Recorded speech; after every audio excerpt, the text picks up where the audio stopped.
Hey, I'm Ben. I'm the founder and CEO of Spring, where we build AI tools to give scientists superpowers.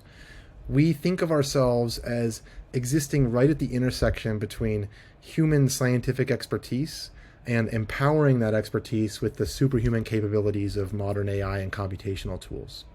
And we're used by scientists at big pharma, small biotechs, research organizations all around the world, specifically to help them with high content image analysis. We have a whole suite of products that are really bleeding edge for taking your high content microscopy data and pulling out all of the signal and enabling you to make better decisions quickly, collaborate with your teammates better, all sorts of good stuff. Our products are used to help scientists rank and compare compounds or interventions that they're running a screen on, identify and sort cell populations, even subtle cell populations that are less well known than common ones. We have very stringent automated quality control for ensuring that your data is AI ready, ready for unbiased AI analysis. Once we've done that, we can detect unbiased clusters within your data that really surface even the most subtle biological differences between populations. We help you find novel and interpretable cell phenotypes. So really pinpointing where novel phenotypes are and what they look like so you can build hypotheses about them. And in general, you can think of this tool as really fast, single cell, AI level analysis across huge imaging data sets. It's all a very highly optimized on Google platform, cloud-based system in which we point our software at your data, and then you get all of these benefits ready for you. And R&D teams around the world and computational teams as well use this for compound and target discovery, untangling subtle mechanism of action differences, comparing compounds to references either in proprietary or public data sets, running high throughput screens. Advanced computational teams sometimes use this for just a front end for their advanced analysis, so they don't have to go in and build all the UI and ML modeling front end for the analysis that they're running, and all sorts of things. And so what I'm going to do is I'm going to take you through our software really quickly for a demo, and I'm going to move very fast, so my apologies. We're happy to dive into a deeper demo with anybody who wants to do so. So what you're looking at right now is an example instance of a private Spring installation that's set up for every one of our customers.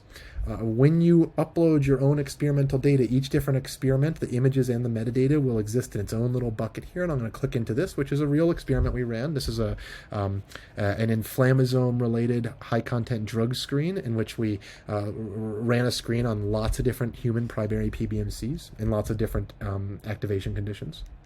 And you can see that I first load up and I'm just presented with an interface that makes it really fast and easy for me to view all of my images. I was just looking at a 3D 4-well plate. I can dive into specific wells, dive into specific fields, view the metadata associated with every image, view the metadata at a plate level. So if I want to interrogate the structure of my experiment or where the controls are and the like, I can do that.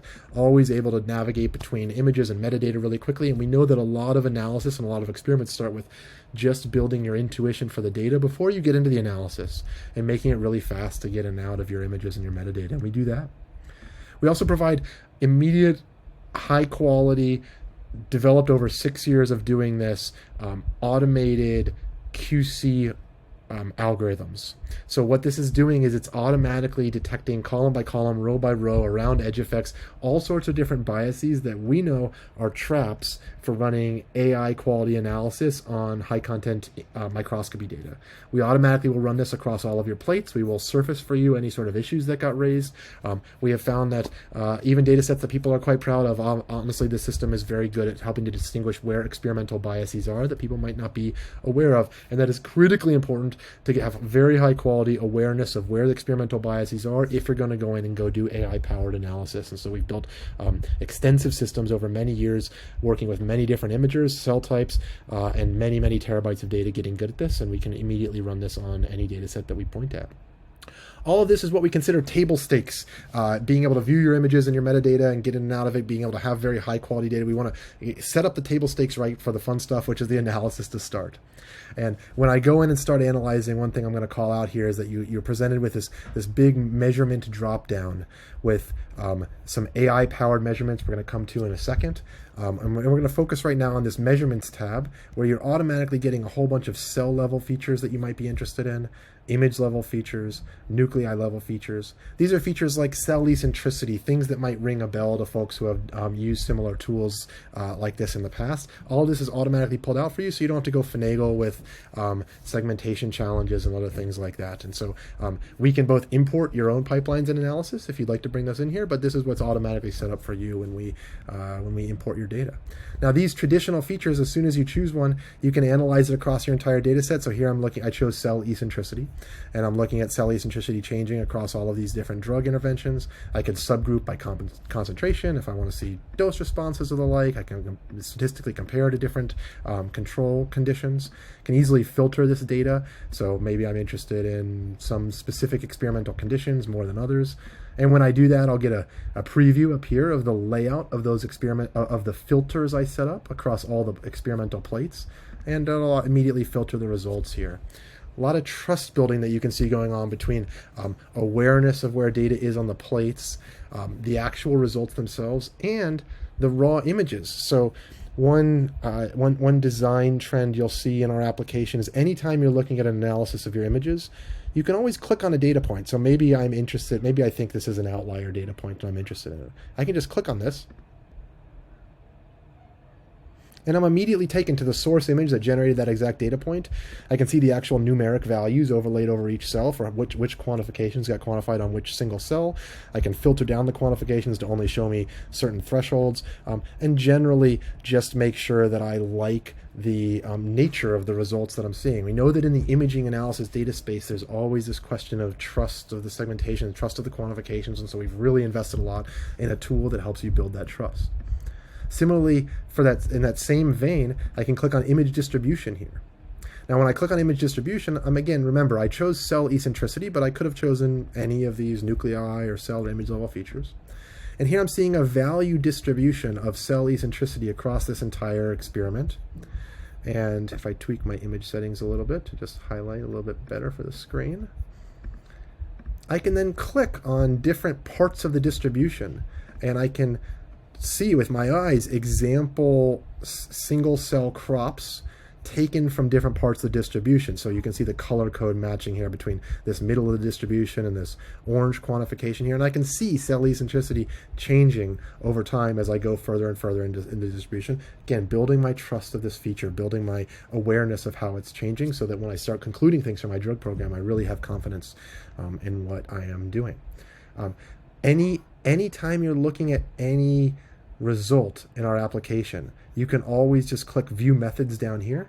This will walk you through a detailed and referenced method breakdown of how the data on the screen got generated, what processes were running, the statistical comparisons were running, how it all works, and trying to build trust between scientists and computational analysis. So always just click View Methods to see what's on the screen. And similarly, you can always just download your data. We, of course, have an API. You could do this behind the scenes with an API. But if you ever set up a specific result here, you can click Export Download, and then you'll get a CSV to run your own analysis. Now, everything we've shown you so far, the viewing of the images, automated QC, analysis of traditional features, all of that is what we consider to be sort of more traditional table stakes. And now I'm going to start to get into what gets enabled when we start to use our purely AI-based analysis in which we are running a very unbiased and circumspect deep learning-based model across all of our cell images, and quantifying cell features at a single cell level, aggregating them up at the well level, and producing what we think is a very powerful phenotypic mapping of all the features that our AI embeddings thought were interesting. So when I do this, I can see here that I chose, so I first of all, I went up to this AI-powered embedding section here. I chose to let the AI models look at all of the different channels that are present in this experiment. And I'm going to just go ahead and filter this down. I've got a few different experimental conditions I selected here. I'll also filter down to some specific treatment types. This campaign that was run here, this drug campaign, was one in which we screened a bunch of human primary PBMCs for a bunch of different inflammasome activation states and inhibitors. And we're trying to find pathway-specific, mechanism of action-specific inhibitors. What you see here is every well in the experiment that I filtered down to laid out in a 2D dimensional reduction UMAP of all of the feature spaces that our deep learning models thought were interesting about each cell. Again, not an aggregation of traditional features, but a purely deep learning based analysis of the images. You can color this UMAP by whatever you want. So if I color by compound name, I can select compounds that I'm most interested in, see where they lay out on this, where they lay out on this screen, and then the LabMate here will tell me which compounds are most dissimilar or similar to it phenotypically. Maybe I'll color by condition. So this was a very powerful result in this drug campaign that we ran, because what this is showing here is a clear clustering on this side of a specific inflammasome activation condition. So this is flagellin activation, all clustering on one side of this purely AI-driven phenotypic analysis. And then I have ATP activation clustering over here, and DMSO, which is our inactivated state, is all this sort of nice vertical band in phenotypic space. This is really valuable because then when I start interrogating the ATP and flagellin activated conditions, I'm curious which of these wells that have been activated are showing up in that DMSO vertical band. And if I hover over those wells, I'll start discovering drugs that have been applied to those wells, like A804598, which happens to be a well-known inflammasome inhibitor that's being rediscovered in this totally unbiased assessment of phenotypes as rescuing this pathway-specific activation state back towards the DMSO state. And if I were to keep hovering over different data points there, you would start to discover some novel inflammasome inhibitors, which was the point of this campaign. Very powerful tool and approach for cases where you don't know exactly what you're looking for in the phenotypes, but you suspect or you're interested in the question of, do these populations separate? Do responders and non-responders separate from my donor samples? Does this intervention separate from this intervention? Does this clinical candidate separate from this clinical candidate? Does this activation condition separate from this activation condition? This is a very powerful tool for doing that, and then for working your way into what drives that separation, for building that trust, as we mentioned. But at the first crack, this tool is very helpful for you don't know what you want to measure, and you don't want to lose any data in your images. You know, when you have to go in there and choose, I only want to look at cell eccentricity, or I only want to look at texture, or this intensity, you're throwing away a lot of data that this type of approach has repeatedly shown is very powerful for separating your populations and explaining mechanism of action, drug choice preferences, and the like. Okay, I'm now going to switch gears here. I know I'm moving fast. Apologies again. To showing you a totally different feature for a different use case that is powered by the same AI embeddings that power this tool. And these are AI approaches that have been built up over 6-7 years now, many terabytes of data, many different images, many different cell conditions, getting really good at pulling out what features are most interesting about high content cell microscopy. And this tool is a tool called PhenoSorter. This is for a case where you do know what it is that you have a hypothesis of what it is you're interested in quantifying in your images, and you want to do it at a single cell level, but it's hard to do. Maybe it's a complex phenotype, maybe it's something subtle in your images, and so you want to train your own AI model, and you want to do it quickly as a scientist without having to go back and forth with your computational team, or maybe as a computational team you want to do this really quickly and test a hypothesis, and you just want to click and label and train your own AI model. So when you do this and you start, PhenoSorter is going to present you with a whole bunch of crops of single cell images, and I'm going to just tweak our image settings here so that I can see the phenotype I'm most interested in really clearly.